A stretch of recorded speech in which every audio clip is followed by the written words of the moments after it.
गोरी सास की काली बहू। लड़की तो सांवली है और चेहरे पर देखो कितने बाल हैं। बहन जी बुरा मत मानिएगा, पर आपने कैसे सोच भी लिया कि मैं अपने राजकुमार जैसे बेटे की शादी ऐसी लड़की से करवा दूंगी? करोड़ों में एक है मेरा बेटा। मुझे ऐसी लड़की चाहिए जिसके आने से अंधेरे में भी उजाला हो जाए। गोरी चिट्टी चिकनी बहू चाहिए मुझे। बहन जी व्यवहार भी कुछ होता है। मेरी बेटी के जैसी लड़की आपको दिया लेकर ढूंढने पर भी नहीं मिलेगी। देख लीजिएगा, आपने मेरी लड़की को ठुकराया है ना। आपकी बेटी के पीछे ऐसी लड़की आएगी जो तवे से भी ज्यादा काली होगी। फिर मैं देखती हूँ आप क्या करेंगी। रीना उठकर वहाँ से चल देती है और संता कहती है, इसके बोलने से क्या होता है? मेरी बहू तो चिकनी गोरी चिट्टी ही आएगी। फिर दिखाती हूँ मैं इसको। बढ़िया आई बोलने वाली। अपनी बदसूरत बेटी को मेरे बेटे के मत्थे मरने चली आई। संता अपने रिश्तेदारों और दोस्तों में मनीष का बायोडाटा और फोटो बंटवा देती है और सभी को उसके लिए सुंदर लड़की बताने को कह देती है। दिन बीतने लगते हैं। फिर एक रोज खुशी का रिश्ता मनीष के लिए आता है। संता, मनीष और विजय खुशी को देखने उसके घर जाते हैं। साड़ी पहने खुशी हाथ में चाय की ट्रे लेकर उनके सामने आती है। कैसी लगी हमारी बिटिया? मुझे तो बहुत पसंद है। क्या कहती हो संता? संता बहुत देर तक सोचती है, फिर खुशी के पास जाकर उसे गौर से देखती है और कहती है, लड़की तो सुंदर है, जैसी मुझे चाहिए थी, और चेहरा भी चिकना। मुझे तो पसंद आ गई है खुशी। मनीष, शादी तेरी है, तू भी तो कुछ बोल। तेरा फैसला भी मायने रखता है हमारे लिए बेटा। आप लोगों को पसंद है तो खुशी तो मुझे भी पसंद है। तब रिश्ता पक्का समझे? हाँ, शादी की तैयारी शुरू कीजिए समधी जी। मनीष और खुशी की शादी हो जाती है और संता खुशी की सुंदरता से बहुत खुश होती है और अपने बेटे से कहती है, अब तू बेटा थोड़ा एंजॉय कर, इतनी सुंदर लड़की मिली है तुझे। क्या भाभी? संता देखती है कि खुशी दिन रात मेकअप में ही रहती है। शादी के कुछ दिनों तक तो संता खुशी से कुछ नहीं कहती। फिर एक रोज संता बोल ही देती है, बहू ये क्या तुम हर वक्त मेकअप में ही रहती हो? ये कोई अच्छी बात थोड़ी ना है। घर में तो आदमी बिना मेकअप के ही रहता है। अब तो मुझे ये देख ले। मम्मी जी मैं कोई ज्यादा मेकअप थोड़ी ना करती हूँ, ये मेरा ओरिजिनल लुक है।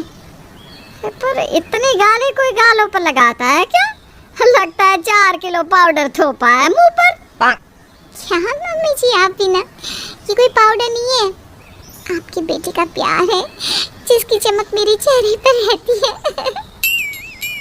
संता अपने कमरे में चली जाती है और अंदर ही अंदर सोचती रहती है, कोई तो बात जरूर है। ये बहू इतनी लाली क्यों लगाती है? मेकअप पे इतना खर्च करेगी तो मेरा बेटा तो लूट ही जाएगा। कहाँ मैंने सोचा था कि बहू के आने से मेरे बेटे को सुकून मिलेगा, लेकिन यह तो मेरे बेटे को लूटने में ही लगी है।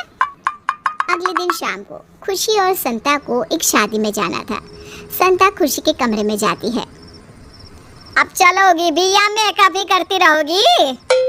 खुशी अपने गालों पर लाली लगा रही थी, तभी संता की नजर उसकी गर्दन पर पड़ती है जहाँ का रंग सांवला था। हे भगवान, ये क्या देख रही हूँ मैं? अरे बहू तेरी गर्दन काली है, कहीं चेहरे का रंग भी तो काला नहीं है? नहीं तो मम्मी जी, आपको मुझ पर शक है क्या? खुशी गालों पर लाली और पाउडर थोप थोप के लगा लेती है। ओ मम्मी जी मुझे ना पसीना बहुत आता है, उसी के कारण लग रहा होगा आपको। आपकी बहू तो एकदम चिकनी है और नारियल की तरह गोरी। अच्छा ठीक है, चल अब। अगले दिन सुबह 4 बजे खुशी चुपचाप उठकर आईने के सामने खड़ी होकर गोरी होने वाली क्रीम लगाती है।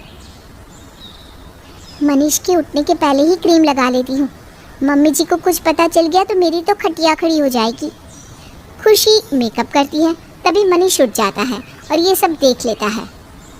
ये क्या, इतनी सुबह मेकअप कौन ही भला करता है? ये सुनकर खुशी की सांसें एक बार के लिए तो रुक जाती है। फिर वो दबी हुई ज़बान में लड़खड़ाते हुए कहती है, नहीं नहीं, वो मेरी आँख खुल गई थी ना, तो सोचा मेकअप करके थोड़ा टाइम कट जाएगा। मनीष हंसने लगता है। तुम बिल्कुल पागल हो खुशी। लंबी सांस लेते हुए खुशी मन ही मन कहती है, हाँ, बाल बाल बच गई आज। दिन बीतने लगते हैं। खुशी छुप छुप कर गोरी होने वाली क्रीम का इस्तेमाल किया करती और अपने चेहरे को मेकअप से छुपा कर रखती। एक रोज संता अपने मायके जाती है। मनीष और विजय अपने दुकान पर होते हैं। कितने दिनों के बाद आज चैन की सांस ली है मैंने। भगवान, कुछ दिनों तक मम्मी जी अपने मायके में ही रहे। हाँ, आज मेकअप उतार सकती हूँ, कोई देखने वाला नहीं है मुझे। खुशी अपना मेकअप उतार कर मजे करने लगती है। मेरी सास चली गई मायके, मेरी सास चली गई मायके। अरे! इतने में ही संता वापस आ जाती है और खुशी के काले रंग को देखकर उसे तो धक्का ही लग जाता है। भगवान, किस्मतें फूट गई मेरी। तो ये राज था जिसके लिए तुम दिन भर अपने चेहरे पर लाली लगा लगा कर घूमती रहती हो। तुम्हारे चेहरे पर 4 किलो पाउडर लगा रहता है। आने दो मनीष को, तुम्हारे माँ बाप ने हमारे साथ धोखा किया है। खुशी रोने लगती है। उतने में ही मनीष और विजय वहाँ जाते हैं। संता विजय और मनीष को सब कुछ बता देती है। तुमने मेरे साथ इतना बड़ा धोखा किया और मैं यहाँ ये सोचकर खुश हो रहा था कि मुझे सुंदर लड़की मिली है।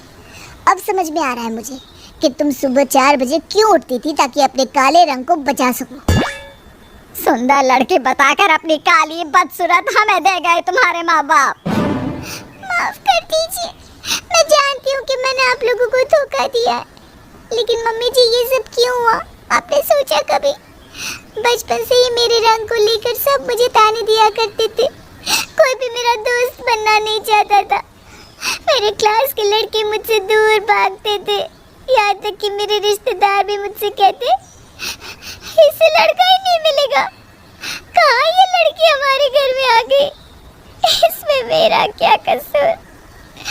लोगों के तानों से बचने के लिए मैंने मेकअप लगाना शुरू कर दिया और तब से अब तक मेकअप लगाती रही हूँ। विजय खुशी के सर पर हाथ फिराता है और रोते हुए कहता है, इसमें तेरी कोई गलती नहीं बहू। आजकल का दस्तूर ही यही है, लोग मन नहीं रूप देखते हैं। मुझे माफ कर दे बहू, बेटी बना कर लाया था तुझे, फिर भी ये सब कुछ हुआ तेरे साथ। अगर मेरा मनीष काला होता तो हम क्या करते संता जी? बहू, तुमने मेरी आंखें खोल दी। अब तुम्हें मेकअप करने की जरूरत नहीं है। तुम जैसे भी हो हमें मंजूर हो। तभी हंसते हुए मनीष कहता है, अरे बाबा, मेकअप करने के लिए मना किया है, हंसने के लिए नहीं।